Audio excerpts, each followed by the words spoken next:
అంగం గట్టిపడ్డం అంటే ఎంతవరకు పాసిబుల్ ఉంటుంది అంటే దీనికి రకరకాల కారణాలు ఉంటాయి. ఒకటి ఏజ్ ఫ్యాక్టర్, ఏజ్ 60+ అయిన తర్వాత కొంత ఎఫెక్ట్ తగ్గుతుంటుంది. రెండోది వచ్చేసి మాస్టర్బేషన్, హస్తప్రయోగం చేసే వాళ్ళలో అంగం గట్టిపడ్డం తగ్గుతుంది. తర్వాత మూడోది వచ్చేసి ఈ షుగర్, బీపీ సైడ్ ఎఫెక్ట్స్ మందులు వాడడం వల్ల కూడా కొంత పవర్ తగ్గుతుంది. అంగం గట్టిపడాలంటే హోమియోపతిలో కూడా చాలా మంచి మందులు ఉన్నాయి, కానీ ప్రాపర్ రీజన్ కనుక్కొని మందులు ఇవ్వాల్సి ఉంది. సపోజ్ సిగరెట్, ఆల్కహాల్ మంచి అలవాట్లు ఉంటాయి, దాని ప్రభావం లివర్ మీద పడుతుంది. లివర్ డ్యామేజ్ అయినప్పుడు ఇండైరెక్ట్ గా హార్మోన్స్ మీద పడుతుంది. సో ఇట్లా ఒకదానికొకటి లింక్ ఉంటుంది. కాబట్టి ఏంటి రీజన్ ఏంటో కరెక్ట్ కనుక్కొని ఇవ్వడం వల్ల అంగం గట్టిపడడం జరుగుతుంటుంది. కానీ హస్తప్రయోగం చేసుకున్న వాళ్ళలో అయితే నర్వ్స్, మజిల్స్ వీక్ అయిపోతాయి కాబట్టి కొంచెం టైం తీసుకుంటుంది. ఏజ్ ఫ్యాక్టర్ ఉండే వాళ్ళ అంటే 60+ అయిన వాళ్ళలో కూడా కొంత టైం తీసుకుంటుంది. మిడిల్ ఏజ్ లో ఉండి ఇంకొక రీజన్ ఏమంటే మెంటల్ స్ట్రెస్, ఇది అన్నిటికన్నా కూడా ఇంపార్టెంట్ దీంట్లో అంగం గట్టిపడడం. ఆ భయం గానీ, ఫియర్, యాంగ్జైటీ, పర్ఫార్మెన్స్ యాంగ్జైటీ అంటారు, ఇలాంటివి ఉన్నప్పుడు అంగంలో రక్త ప్రసరణ తగ్గిపోయి ఒక భయం అనేది ఏర్పడుతుంది. ఆ భయం వల్ల రక్త ప్రసరణ తగ్గిపోయి అంగం గట్టిపడడం తగ్గిపోతుంది. సో ఇలాంటి కారణాలన్నీ చూసి మీకు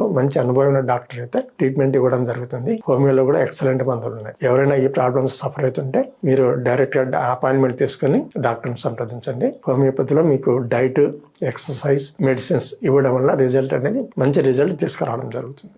నమస్తే.